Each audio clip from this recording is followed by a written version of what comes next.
Jana ilikuwa siku ambayo ya giza kubwa sana katika taifa la Kenya.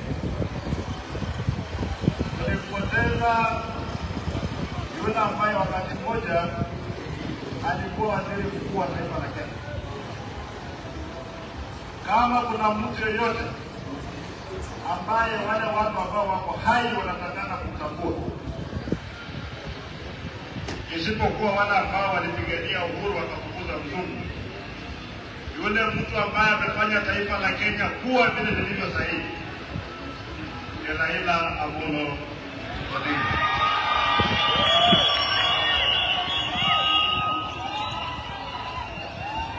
Wakati taifa hili la Kenya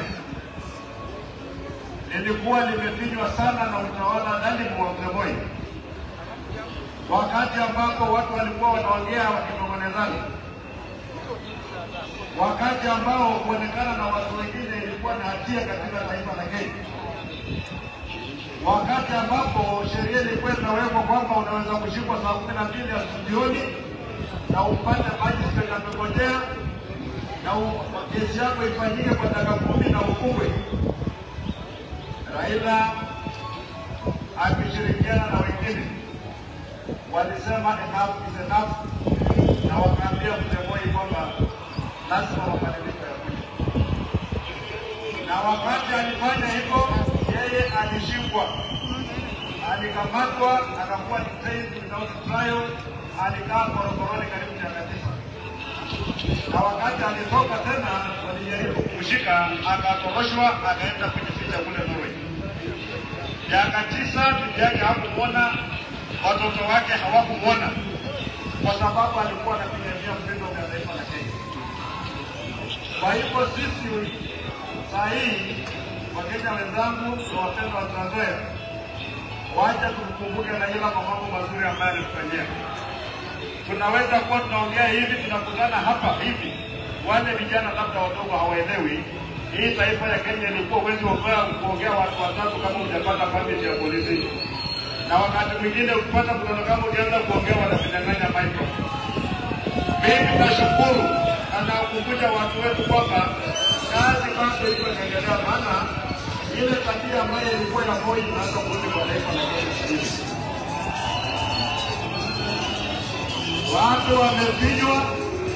Watu wamefinywa, lakini utakikani kuongea. Ukiongea unaambiwa polisi. Kwa hivyo the struggle for the freedom of Kenya haitazikwa na Raila Odinga. Wale wazalendo wengine ambao wanapenda taifa la Kenya lazima tujitokeze kuhakikisha kwamba Kenya remains free.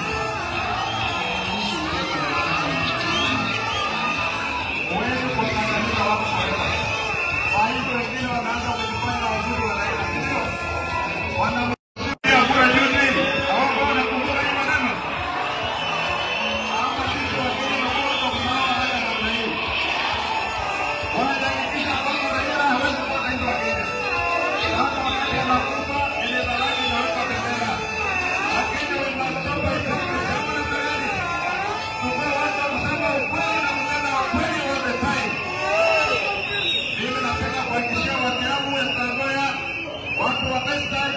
Watu wa Nyanza, watu wa Central, watu wa Nairobi, watu wa Northeastern, watu wa kila mahali katika taifa la Kenya, kwamba hata kama Raila ameaga, wamama wa Kenya bado walizaa wanaume ambao watakubali Kenya itakwenda mbali. Tutarejesha heshima ya taifa la Kenya miaka 2 peke yake imebaki, ndio? Wazungu wanasema the darkest hour is before dawn. The death of Raila marks the darkest hour in the Republic of Kenya. But that also inaashiria kwamba kuna kucha, ndio? Kuna pambazuka, ndio? Kuna pambazuka kupambazuki.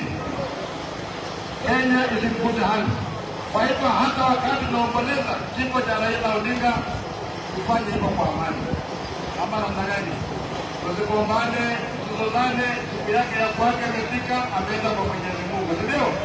Lakini najua kwamba ile kazi nzuri alifanya, mbegu mzuri amepanda, sisi tuendelee kunyunyizia maji, and Kenya will no longer be fire state. Kenya itakuwa banana republic. Heshima ya Kenya itarudi na itazidi kudumu, si ndio? Kwa hivyo watu wetu msikuke moyo. Hata wakati tunaomboleza msikuke nini? Kenya is good and is in good hands.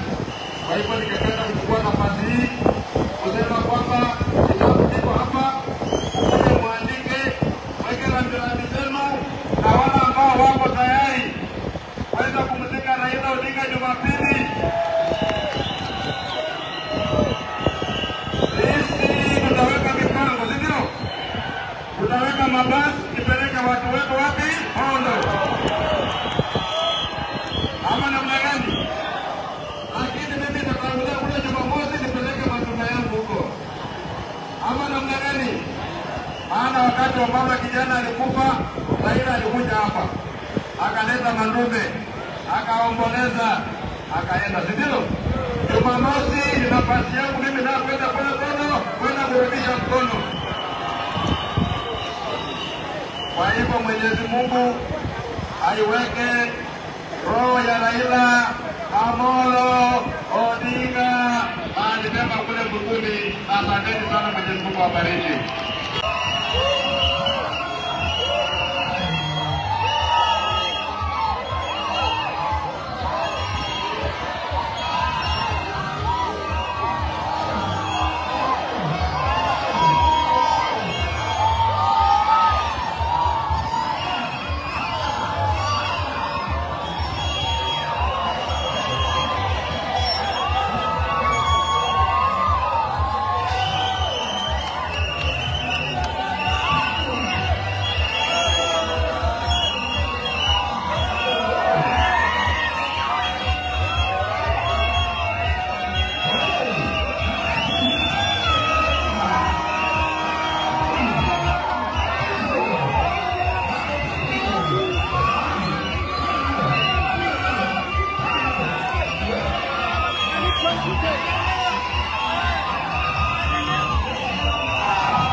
Mugabe songa mbele.